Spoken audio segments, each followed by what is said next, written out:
Assalamualaikum warahmatullahi wabarakatuh. Yang saya hormati Bapak Riza Anggara selaku dosen mata kuliah Public Speaking serta teman-teman yang berbahagia. Semoga kita semua senantiasa dalam lindungan Allah Subhanahu wa taala. Sebelumnya saya akan memperkenalkan diri terlebih dahulu. Nama saya Muhammad Bayu Said Abdullah, mahasiswa YN Ponorogo, jurusan Bimbingan Penyuluhan Islam semester 4. Pada kesempatan kali ini, saya akan menyampaikan materi tentang belajar untuk menjadi manusia seutuhnya. Nah, di era serba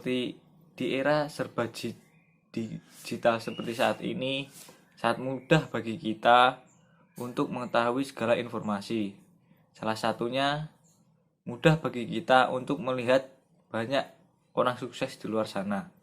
Misalnya saja, kita dengan mudah bisa melihat teman-teman sekolah atau follower yang ada di Instagram kita seperti mempunyai bisnis sendiri, memiliki pekerjaan yang mapan, kuliah di universitas ternama, atau memiliki prestasi di bidang tertentu. Ada perasaan ingin menjadi seperti mereka, terlebih umurnya sepantaran juga dengan kita. Dan kelihatannya kehidupan sehari-hari mereka tidak jauh berbeda dengan kehidupan kita.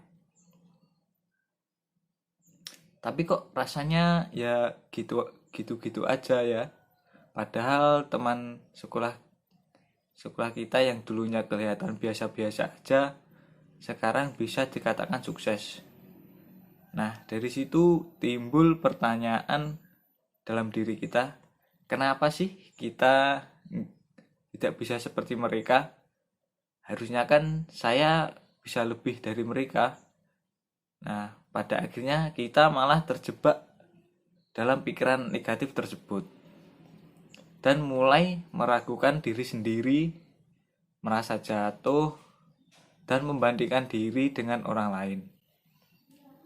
Tetapi tenang saja, apa yang kalian rasakan tersebut adalah hal yang wajar. Kita sebagai manusia pasti memiliki sebuah impian, walaupun terkadang kita pernah gagal dalam mencapainya. Lalu, kenapa kita selalu merasa down ketika kita melihat kesuksesan orang lain? Nah, di sini saya akan menyampaikan tentang konsep diri yang dikemukakan oleh Carl Rogers, salah satu psikolog aliran humanistik yang berasal dari Amerika Serikat. Carl Rogers berpendapat bahwa manusia itu sebenarnya adalah baik dan sehat, mampu bertanggung jawab atas dirinya sendiri, termasuk dalam proses pendewasaan maupun kontrol diri. Nah, konsep yang dikemukakan oleh Carl Rogers ini terbagi menjadi dua. Yang pertama, real self dan ideal self. Real self adalah kondisi individu saat ini dengan segala kelebihan dan kekurangan. Sedangkan ideal self adalah kondisi individu yang ingin melihat dirinya sesuai apa yang ia mau atau berkaitan tentang cita-cita. Untuk menunjukkan kedua konsep ini sesuai atau tidak, Roger juga mengenalkan dua konsep lagi, yaitu incongruence dan congruence. Incongruence menunjukkan bahwa keadaan individu saat ini tidak sesuai dengan apa yang ingin dicapainya. Sedangkan congruence menunjukkan bahwa keadaan individu saat ini sesuai dengan apa yang ingin dicapainya. Nah, masalah muncul apabila kedua konsep ini tidak ada irisan atau incongruence. Ketika real self dan ideal self berjauhan, artinya kita bakal mempertanyakan apakah bisa apakah realistis untuk mencapai diri yang aku mau. Katakanlah kita ingin menjadi polisi atau tentara, tetapi kita malas untuk berolahraga, melatih fisik, gak disiplin dalam berbagai hal, pasti akan terasa susah kan? Nah, contoh lain misalnya kita ingin menjadi guru karena kita memiliki kelebihan di bidang akademik, seperti pernah juara olimpiade cerdas cermat, memiliki semangat belajar tinggi, selalu memperhatikan ketika guru menjelaskan materi, dan memiliki nilai yang cenderung stabil atau bahkan meningkat. Hal ini akan terasa mudah kan? Nah, artinya semakin clear ideal self yang kita tuju, maka kita akan mengerti apa yang perlu kita lakukan untuk kedepannya. Kalau sesuatu tersebut yang bisa kita kejar, pasti kita akan tetap mengupayakan. Jadi semakin lama jarak antara real self dan ideal self akan semakin dekat. Semakin kita merasakan bagian dari real self yang juga menjadi bagian ideal self kita. Hal ini akan menunjukkan bahwa kedua konsep diri kita incongruence. Ketika kita sudah mendekatkan kedua konsep tersebut sedekat mungkin, bahkan sampai memiliki irisan yang cukup besar, maka disitulah kita akan mencapai aktualisasi diri. Nah, apa sih yang dimaksud dengan aktualisasi diri?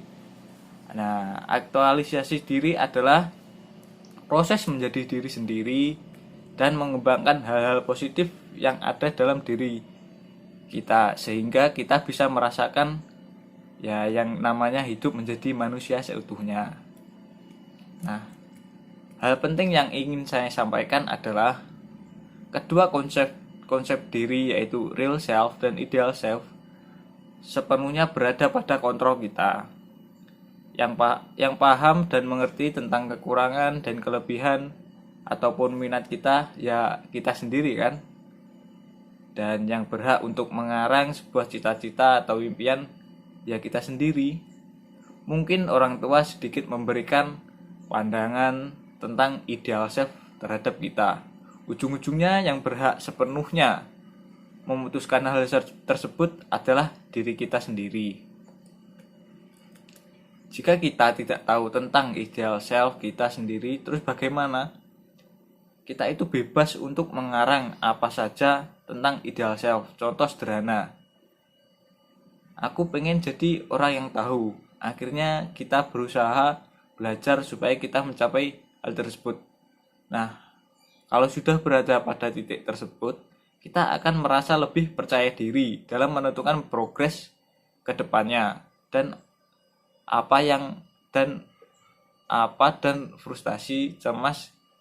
rasa frustasi, cemas, khawatir hilang dengan sendirinya. Pada saat kita sudah mencapai yang namanya aktualisasi diri, secara tidak langsung kita juga akan menumbuhkan pola pikir yang berkembang atau biasa yang disebut growth mindset.